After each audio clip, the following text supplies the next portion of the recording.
Bem-vindos a mais uma live Orando com você.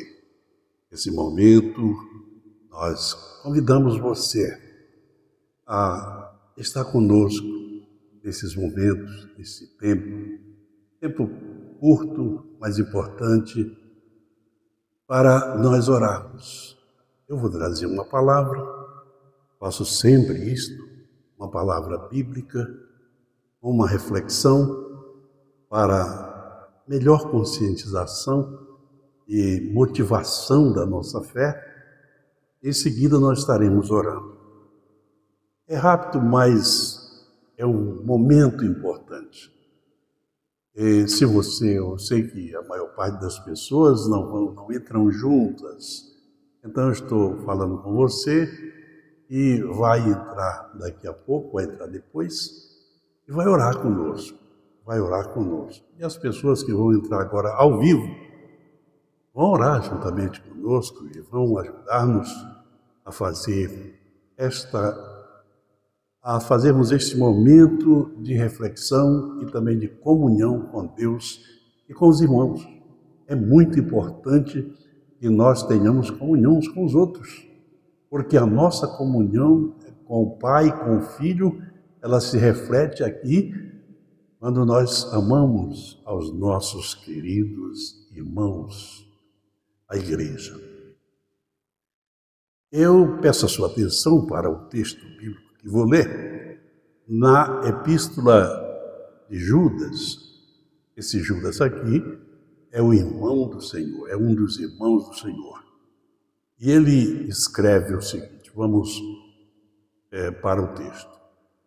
Amados, procurando eu escrever-vos com toda diligência acerca da comum salvação, tive por necessidade escrever-vos e exortar-vos a batalhar pela fé que uma vez foi entregue aos santos. Veja o sentido desta palavra. Como o escritor, como o Espírito Santo, porque nós costumamos dar o livro e dar também o autor do livro, o texto, mas o autor apenas escreveu. A Bíblia é um livro inspirado pelo Espírito Santo. O autor da Bíblia é o Espírito Santo. Foi ele que formulou. Os escritores foram instrumentos que tornaram possível a palavra de Deus chegar a cada um de nós, na nossa língua, na nossa compreensão humana.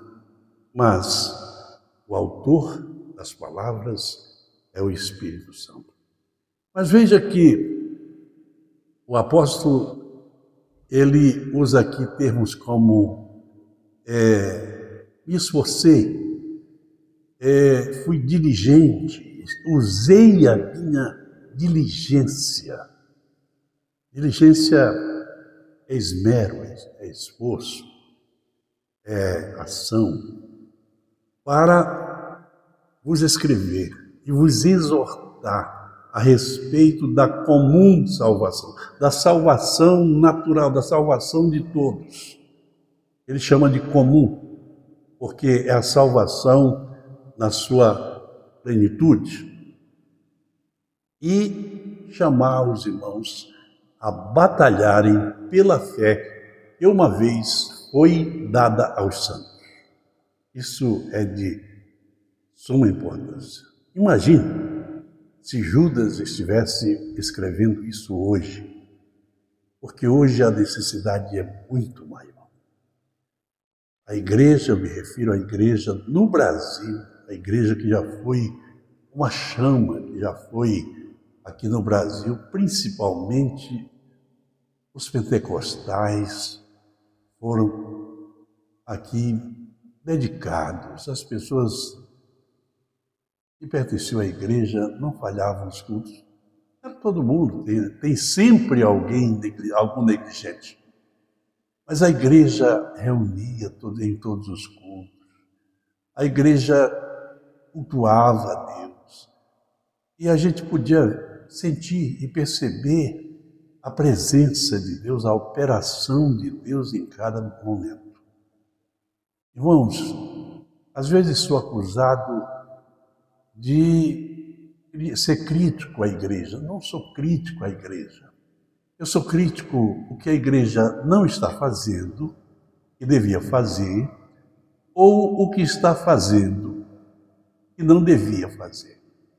Então, não é difícil encontrar alguém da igreja ou a própria igreja, na direção da igreja, fazendo coisas que não devia estar fazendo. E também deixando de fazer o que devia estar fazendo. Isso não é crítica. Isso vem em tom de reconhecimento, de denúncia e de exortação. Porque a exortação, ela é bíblica. A exortação é a maneira de chamarmos a atenção, de mostrar que é preciso fazer diferente ou fazer alguma coisa, ou deixar de fazer alguma coisa que está sendo feita errada, que não devia estar sendo feita. Então, queridos, antes de orar, estou trazendo esta palavra, mas me comove esta palavra. Ele diz: amados, procurando eu escrever-vos com toda a diligência acerca da comum salvação, tive por necessidade, senti, percebi a necessidade de escrever-vos e exortar-vos a batalhar, a lutar pela fé que uma vez foi entregue aos santos. Oh, meus queridos, precisamos lutar pela fé. Alguém pensa que uma vez crendo, pronto, está tudo resolvido. Está tudo resolvido. Aí só desperta quando vem uma tribulação, quando vem um problema, quando vem uma luta, e às vezes ele não está preparado para a luta. Às vezes ele não tem condição de lutar. E quantos que tomam? E quantos que acabam saindo da presença de Deus, saindo da igreja, deixando a fé, naufragando, como diz a Bíblia, naufragando na fé. Queridos, nós precisamos despertar e termos a atitude de valorizarmos as coisas de Deus, buscar as coisas de Deus com muita diligência, com muita diligência. Zuleide Gemarque, seja bem-vinda. Muito obrigado pela sua presença, sempre presente aqui para orar conosco, para estar conosco. Queridos, eu comecei ontem, segunda-feira, comecei uma série de exposições, explicações da palavra de Deus sobre a armadura de Deus. E eu vou essa semana e na outra semana certamente falar sobre isso. O assunto é muito rico, é muito profundo e muito necessário nos nossos dias. Mas eu estou com vontade de falar e depois eu acho que eu devo falar sobre a falsa teologia, e não é teologia, eu estou chamando de falsa teologia, que é do negacionismo bíblico. Há mais pessoas usando a Bíblia para negar a Bíblia do que para as pessoas crerem na Bíblia. Eu me lembro que quando eu era novo na fé, eu li uns livros de uns escritores que eram contrários, que não acreditavam no batismo com o Espírito Santo e escreveram para convencer as pessoas de que o batismo com o Espírito Santo não era para os nossos dias. Aqueles escritores chegavam a demonizar a manifestação dos dons na igreja pentecostal. Aproveitavam-se de algumas meninices, algumas falhas dos crentes no uso dos dons para explorar e dizer e demonizar os dons ou falar em língua, a manifestação dos dons. Eles nem presenciavam, mas eles diziam que as línguas foram para o dia dos apóstolos e pronto, cessou. Agora nós vemos que muitas pessoas estão usando a Bíblia para negar a própria Bíblia.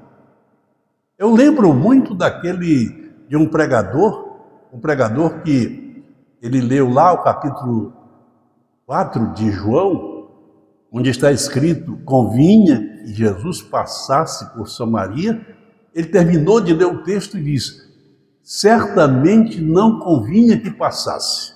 Ora, mas como é que você lê um texto e depois você vai negar o texto? Você vai dizer que o texto não era aquilo. Pois é, muita gente hoje está usando a Bíblia para negar a Bíblia, negar a eficácia da Bíblia, negar os textos da Bíblia, dar um desvio na verdade da Bíblia. Queridos, isso é um problema dos últimos dias, o problema da apostasia, o problema da negação, porque quando se nega a palavra de Deus, se nega a fé, e Jesus disse que quem acrescentasse, seria acrescentado as pragas, quem diminuísse, seria diminuído as bênçãos. Nós não podemos negar a palavra de Deus, nós precisamos ler, crer e receber toda a palavra de Deus. Vamos orar, vamos falar com Deus, vamos conversar com o Senhor. Vamos falar, vamos pedir a Deus, vamos entrar na presença de Deus. E fazemos isso pela mediação de Jesus Cristo, nosso mediador, o nosso benfeitor, o que está à destra de Deus. E também contamos com a ajuda do Espírito Santo, porque não sabemos orar como convém, mas o Espírito intercede por nós com gemidos inexprimíveis, para que nós possamos levar a Deus, expressar a Deus o que Deus aceita. Oremos. Pai Celestial, Deus bendito e eterno, Senhor dos céus e da terra, benfeitor e criador de todas as coisas, sustentador e provedor de todas as coisas. Nós agradecemos, Senhor, o dia, agradecemos o alimento que tomamos, o lar que é onde moramos, Deus, o sol, a chuva quando vem, o dia e a noite, todas as coisas que o Senhor providenciou para que nós vivêssemos aqui. Vivêssemos esse tempo, mas esse tempo é passageiro e nós precisamos nos preparar para nos encontrar contigo em glória. Pai, nós te pedimos a cura para as pessoas que estão doentes, pedimos o alento para aqueles que estão fracos, pedimos o ânimo, Senhor, pedimos que eles busquem a fé e recebam e lutem pela fé que uma vez receberam, que uma vez o Senhor nos dispensou, para que a fé possa nos acompanhar todos os dias e possamos fazer a vontade do Pai pela fé. A fé é o firme fundamento das coisas que não se veem, diz o Senhor, diz a palavra do Senhor. É a certeza do que não vemos. Pai, abençoa teus filhos, abençoa tua igreja. Ó Deus, te pedimos, te louvamos e tudo te agradecemos, porque oramos e pedimos no nome de Jesus. Amém. Amém. Meus queridos, nós voltaremos agora sexta-feira, querendo Deus, sexta-feira, se for possível, porque possivelmente estaremos viajando e eu preciso estar no lugar onde tem internet para poder fazer a live. Se não tiver internet, eu não posso fazer. Mas eu pretendo, está de volta, sexta-feira. Lembre-se que agora as lives que eram segunda-feira, estamos fazendo terça-feira, porque aí ficam os dias mais perto. Terça e sexta, sempre às 8 da noite. Nós agradecemos a sua audiência, está conosco somente a irmã Zuleide Gemac e as demais pessoas certamente vão entrar depois. Ou então estão vendo a live, mas não escreveram nada e, portanto, não aparece aqui em nosso chat. Deus abençoe você, Deus abençoe a todos. Uma boa noite, que a graça de Deus permeie o seu coração, a sua alma nesta noite. Muito obrigado.